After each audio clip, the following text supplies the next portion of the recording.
Bom dia a todos. Agradeço os organizadores por essa oportunidade, por me dar também a oportunidade de estar com o Dr. Reinhold Stefanes, que eu trabalhei no Ministério de forma muito produtiva naquele tempo, não é? E um pouco que eu vou apresentar aqui foram temas que a gente começou a desbravar lá naquela época, né, na Embrapa. Sabe que a Embrapa tem chefe, né, que nem índio, assim, então o Centro de Pesquisa da Embrapa tem chefe.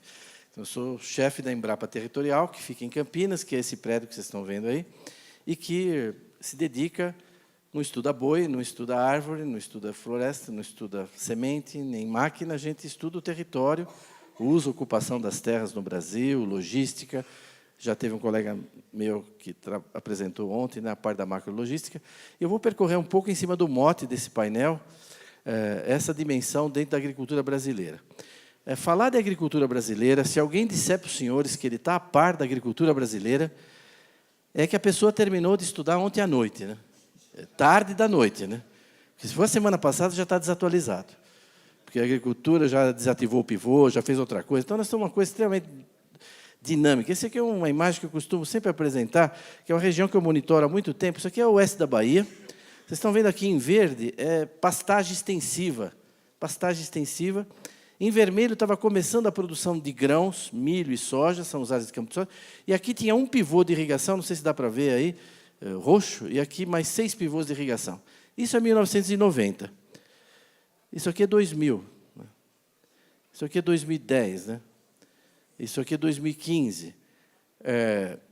Tanto que já faz 2 anos que o Nordeste ultrapassou o Sudeste em produção de alimento. Eles já passaram de 20 milhões de toneladas, e nós estamos com 18 aqui, batendo em 20 e tal. Né? Desde o século XIX não acontecia do Nordeste produzir mais alimento que o Sudeste. Né? Isso se deve a essas regiões, né, que mecanizaram o sul do Maranhão, do Piauí, do oeste baiano. Então, é uma realidade muito dinâmica essa da agricultura. Claro que deu essa dimensão conhecida da agricultura brasileira, de liderança mundial, né, tanto na produção como na exportação de diversos produtos agrícolas. E isso também tem o lado econômico, porque se a gente... Não adianta produzir muito se você produz caro. Né? Nosso arroz tem que ser mais barato que o da Tailândia, a nossa soja tem que ser competitiva. Não é só produzir volume, você tem que produzir barato para competir. Né? E isso a agricultura brasileira está fazendo. Agora, a agricultura brasileira está ajudando o país, vocês sabem, todo mundo já aqui nesse evento mesmo evocou o quanto... Essa imagem do Jornal de Minas ela virou um meme aí, né? A agricultura tirando o Brasil da lama, né? Fazendo o país voltar a crescer, e a gente sabe o papel que ela tem tido. Nosso centro, nós trabalhamos com 3 realidades que vão me permitir aqui de falar rapidamente sobre essa dimensão da proteção, da preservação e da produção. É a questão da atribuição de terra. Deixa eu desligar aqui o meu celular, que eu esqueci de desligar, né? E pronto. Atribuição de terra, ocupação de terra e uso das terras. Agora mesmo estava tendo um debate que tocou em vários aspectos disso.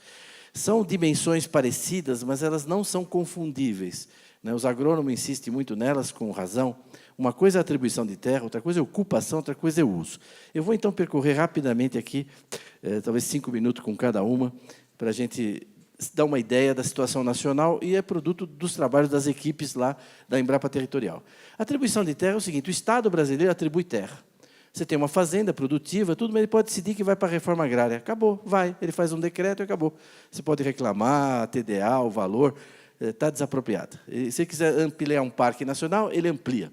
Então, o Brasil, que era grande, ficou pequeno, né? Porque tem muita terra atribuída no Brasil. Em primeiro lugar, nós temos atualmente 1.871 unidades de conservação no Brasil. Se você perguntar qual é a unidade essa, aquela, lá na Embrapa a gente tem o banco de dados de cada uma, quando foi criada, etc. Isso é no sentido da ONU, né? O lato sensu de unidade de conservação, incluindo APAs. Né? Áreas indígenas, terras indígenas, tem exatamente 600 redondinhas agora, 14% do Brasil, a mesma coisa. Você perguntar lá na Embrapa o que é essa área indígena aqui, nós vamos dizer qual é a etnia, se está homologada, se não está. Então, a gente mantém esse banco de dados. Quando você junta a área de unidade de conservação com índio, dá o que a ONU chama de áreas protegidas. Então, isso é um banco de dados que tem na UNEP, está disponível na IUCN, também em Genebra. São as áreas protegidas dos países. Quais são as áreas protegidas da Rússia? São os parques nacionais da Rússia, mais as áreas dos índios deles lá, os Kirguizes, os Lapões, não sei o quê. Quais são as áreas protegidas do Canadá? Os parques nacionais do Canadá, mais os territórios das populações tradicionais, dos índios deles lá, os Inuit, os Esquimós. É assim no mundo inteiro. Então, o Brasil tem sobreposição entre índio e parque. No total, 30% do Brasil é área protegida, cadastrada, mapeada, definida, pronto, consagrada. Isso está fora da produção, né? O Brasil já começa a ficar do tamanho da Argentina quando você tira isso. É muito, é pouco? Não sei. Só tem no mundo 10 países que têm mais de 2 milhões de quilômetros. Não tem muito país grande no mundo. O Brasil é um deles, mas só tem 10 com mais de 2 milhões de quilômetros. Então, quanto que esses países protegem? Eu baixei os dados lá desses países. Eles protegem 10% do seu território.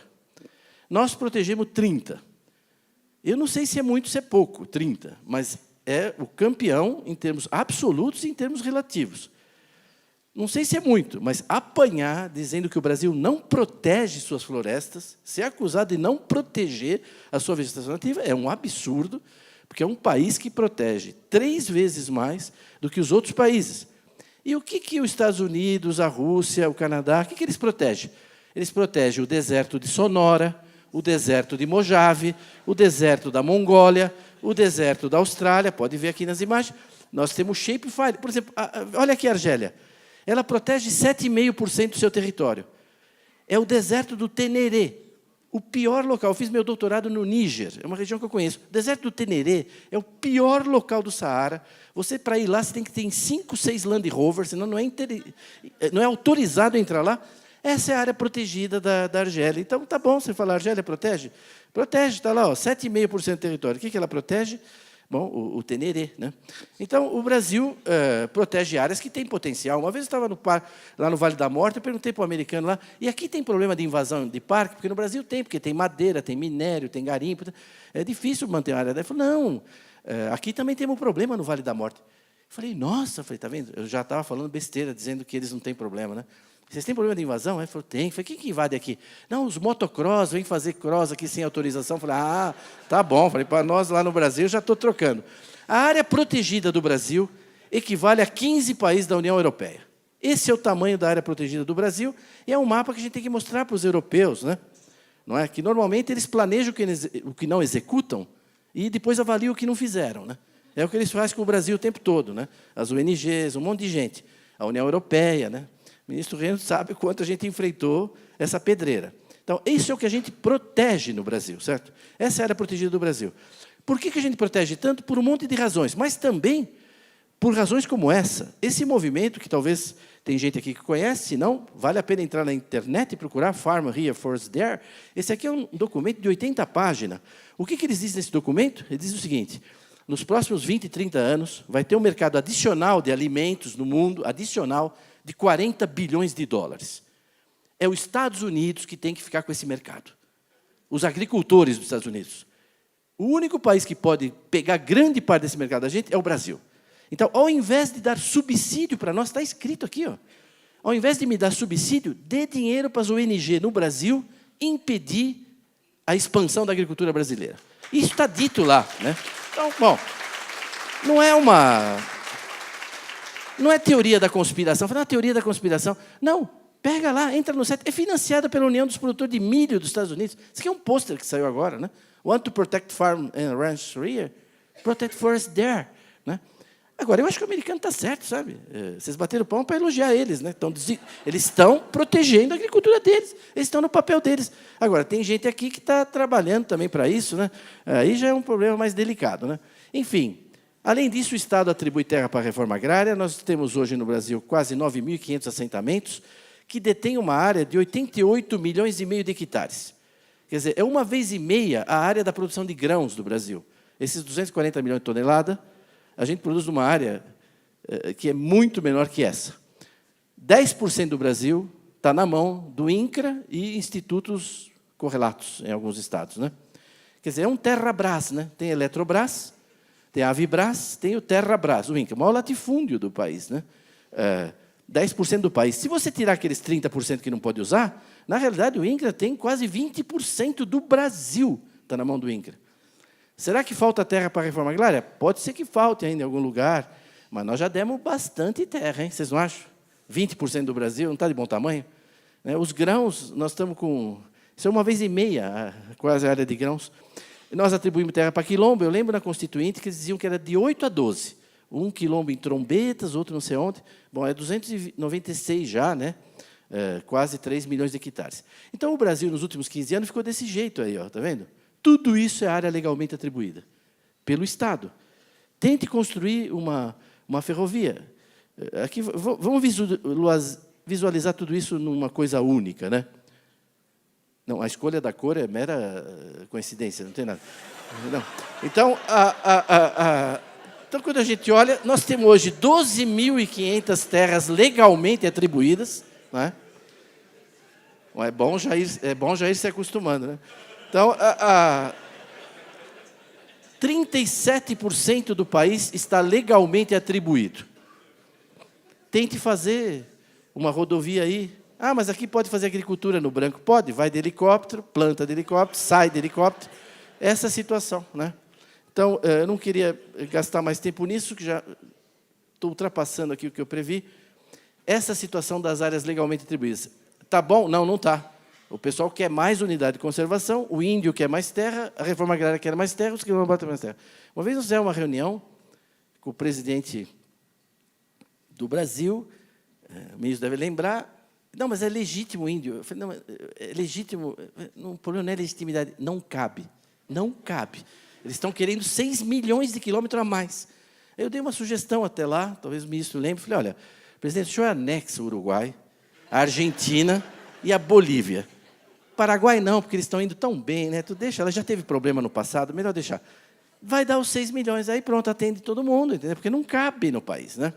Então, isso é atribuição de terra, certo? Um país que atribui 30% do seu território para proteção. Só que existe uma outra coisa chamada preservação, que foi falada agora. Foi evocada agora, inclusive, na conclusão do painel. É que a área que poderia ocupar, na realidade, não pode, né? Se você olhar aqui, vamos voltar aqui. O governador do Amapá, ele só anda nesse cinza aqui, ó. No vermelho, ele não entra. Ele não entra, o governador do Amapá não entra, porque Parque Nacional depende de ICMBio, é área indígena, ele precisa de autorização da FUNAI. Então, ele só anda dentro desse cinzinho aqui. Para desenvolver o Estado, ele tem esse cinza, Roraima tem isso. Só que nessa área tem que ter 80% de reserva legal. Porque como o Estado não está quase protegido, é importante que a agricultura, não é, preserve 80% da área que sobrou, né? Então, a mesma coisa vai acontecer aqui no Acre, em Rondônia, etc., né? Então, é disso que nós vamos falar agora. A gente não sabia quanto que os agricultores preservavam mesmo. A gente tinha os dados do censo, mas no censo a pessoa chega lá e pergunta, quanto você tem aí? 1.000 hectares. Quanto tem de floresta? 200. Quantos boi você tem? 40. Mas não é possível, estou vendo um rebanho lá de 2.000. Ah, mas é para falar vaca também? Bezerro? O senhor falou boi, né? Então, é subestimado. Né? Vocês vão ver agora no censo. Pode ver, está dando 1.750.000. Está dando 175 milhões, e o Ministério acha que tem 220. Então, é um negócio meio complexo. Bom, ele ressuscitou, está vendo? Isso aqui acontece, hein? Né? Bom, o resultado é que, com o cadastro ambiental rural, nós agora sabemos qual é a contribuição dos agricultores à preservação do meio ambiente. Todos os produtores foram obrigados a fazer o CAR, não foram? Se tiver produtor aqui, não fizeram o CAR? Obrigado. O maior trabalho escravo da história do Brasil. Quer dizer, 5 milhões de pessoas obrigadas, sem ganhar nada, a fazer esse trabalho, sob coação, sob ameaça de perda de crédito, tudo, coagidos, sem EPI adequada. Imagina, não tem nem energia elétrica, tem que baixar uma imagem satélite, delimitar. Fez a alegria de um monte de empresa picareta de geoprocessamento que ganhou dinheiro de monte em cima dos agricultores, fazendo um CAR vagabundo, pondo um monte de ônus para os agricultores que não era para pôr. Isso sendo, eles fizeram. 4.845.000 agricultores tinham feito o CAR, e lá na Embrapa nós decidimos baixar esses dados, todos. Então, hoje os dados do CAR estão no Ministério do Meio Ambiente, mas estão também na Embrapa. Quando eu perguntei para os meus PhDeuses se a gente podia baixar os dados, eles falaram que não, que era muito difícil, porque para cada propriedade que você vai baixar, tem que pôr o CPF, o seu e-mail, e quase impossível, muito difícil. Depois virei para a meninada de TI e perguntei, vocês acham difícil? Eles falaram, é muito difícil. É difícil, é difícil. Pelo menos umas 2 horas, até fazer o robô e tal. Então, Em 8 dias a gente baixou tudo e está lá na Embrapa, está aberto, né, ao público. Enfim, então nós sabemos, nós pudemos, então, aqui estão vendo uma imagem de São Paulo, o que está em verde é as áreas de APP. A gente imaginava que os agricultores iam ter coisa muito separada, uma matinha aqui, acolá, tudo assim segmentado. Não, a gente viu na imagem que tudo conectava. Quando você tira os limites das propriedades em verde claro, é o que os agricultores preservam, dedicam à preservação, você vê todas as APPs se conectando com áreas de reserva legal. Isso é São Paulo, o lugar que mais desmatou no Brasil. Aí você vai indo aqui para o Rio Pardo, por exemplo, vai aumentando a largura das APPs, e aí a gente foi indo, processando dados, até ver toda a área preservada pelos agricultores no estado de São Paulo, que é 4 milhões de hectares, e que dá 22% dos imóveis rurais. Quando em São Paulo, eles deveriam ter uns 10%, porque eles desmataram tudo no século XIX, entendeu? Começo do século XX. Mas 22% da área dos imóveis está preservada dentro das propriedades. E a gente foi indo, até uma experiência metafísica para mim. Minha carreira na Embrapa é antes do CAR, depois do CAR, porque a gente viu o Brasil. Está vendo? Tudo isso aqui, com 10 metros de detalhe, nós temos isso na Embrapa, eu posso, se tivesse no computador, ir fazendo zoom até chegar em cada imóvel, dos quase 5 milhões, com 10 metros de detalhe, todas as áreas que os agricultores, não é, pecuaristas, etc., seringalistas, estão dedicando ao meio ambiente. Bem, o total disso, 218 milhões de hectares. Vocês entram no site da Embrapa, tem lá os dados por região, por estado, por micro-região, tem os mapas, tem tudo lá. Isso é metade da área dos imóveis brasileiros. Então, o agricultor brasileiro é o único no mundo que cultiva metade. Todo agricultor tem uma propriedade rural, ele usa não sei quanto, no mundo inteiro. No Brasil, só metade. Na Amazônia, menos que metade. Aqui no Sul, mais que metade. Mas no país todo dá isso. Dá 25,6% do território nacional está preservado pelos produtores rurais. Ora, se eu preservo aqui em Forquilinha, vamos falar um lugar, né? Ou em Não-Me-Toques, né? 300 hectares dos meus 1.000, aqueles 300 hectares têm um valor, não tem? Quanto custa a terra lá no município de Castro? O hectare custa tanto. Então, hectare para milho, para soja, para floresta. Então, nós temos essa base de dados da Embrapa e nós fomos calculando, município por município, imóvel por imóvel, qual o valor patrimonial que o agricultor está imobilizando em prol do meio ambiente. Né? Bem, o total deu 3 trilhões, cento e tantos bilhões. Então, eu pergunto para os senhores, qual categoria profissional no Brasil, bombeiro, jornalista, pesquisador, militar, dentista, médico, qual categoria profissional dedica do seu patrimônio pessoal, privado, e mobiliza 3 trilhões em prol do meio ambiente? Qual? Eu não conheço. E mais, essa é uma poupança que você é obrigado a pôr 100 mil, não remunera nada, não pode retirar, e ainda tem que pagar todo ano para manter na poupança. Porque se pegar fogo, a culpa é sua. Tem que fazer acero. Se o animal invadir, a culpa é sua, tem que manter cerca. Se vierem roubar madeira à noite, a culpa é sua, tem que pôr vigilância. Nós não terminamos ainda, mas nós estamos calculando o custo de manutenção dessas áreas anuais e achamos que os agricultores estão desembolsando aí por ano e gastando do seu tempo, tudo com isso, quase 20 bilhões de reais. Então, quando você junta a área protegida, está claro? A área protegida, os parques e tal, com a área preservada, dá metade do Brasil. Metade do Brasil, certo? Isso equivale a 28 países da Europa. Então, nós estamos protegendo e preservando uma área igual à União Europeia. Ainda cabe umas 3 Noruegas de sobra aí. Sabe? Só por causa da Noruega andou falando besteira, né? Então, está aí. Agora, além disso, nós temos aqui, se vocês olharem aqui, está vendo esses brancos aqui? Isso aqui é terra devoluta. Rio Amazonas, água, inundável, e ainda falta cadastrar um pouco de agricultor, tem uma área militar grande aqui, o cachimbo, são áreas que estão preservadas. Quando você junta tudo, dá 66,3% do Brasil dedicado à preservação da vegetação nativa e da biodiversidade. Por quê? Porque é o país mais rico do mundo, é um país que já resolveu todos os seus problemas de saneamento, de saúde, de infraestrutura, não é? A Sanepar pode atestar aqui como o país já resolveu tudo. E aí, como nós temos um fundo soberano que as nações invejam, a maior renda per capita do planeta, a gente fala, vamos deixar, né, 3/4 aí para a turma, né, ajudar o planeta. Né? É normal. Dá 48 países e territórios da Europa, quando você junta tudo isso. É bom porque já tem os ucranianos aí, se tiver, a Ucrânia cabe dentro também disso aí. Né? O polaco, está todo mundo aí. A Letônia, Estônia e tal. Então, esse é o queijinho do Brasil, que a gente chama de... Eu vou passar 2 minutos, posso do meu tempo, rapidinho. Vocês autorizam 2 minutos? Para eu falar, bom, então tá bom, ministro. Então, bom.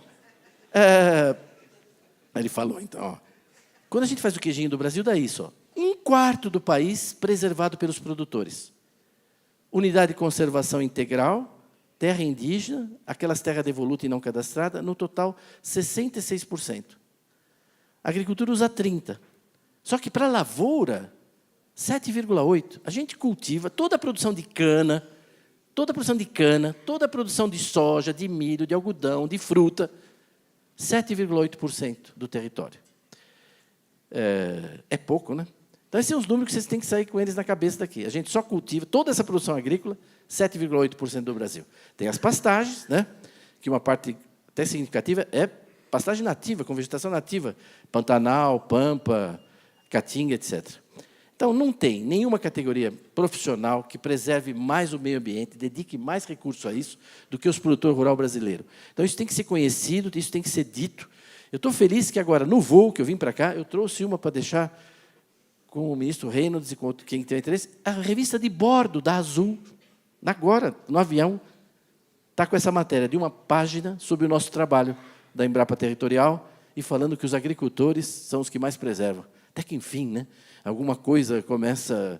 Então, para ser reconhecido, alguém falou de serviços ambientais antes, você precisa primeiro ser conhecido, né? Você precisa ser conhecido, o pessoal nem conhece. Como é que vai ser reconhecido se não é conhecido? O Brasil é assim. Quer ver como é que os Estados Unidos? Nós baixamos os dados dos Estados Unidos, complicado, um trabalhão, 4 meses, porque assim, morango, amendoim e tal. Olha como é que é os Estados Unidos. Assim.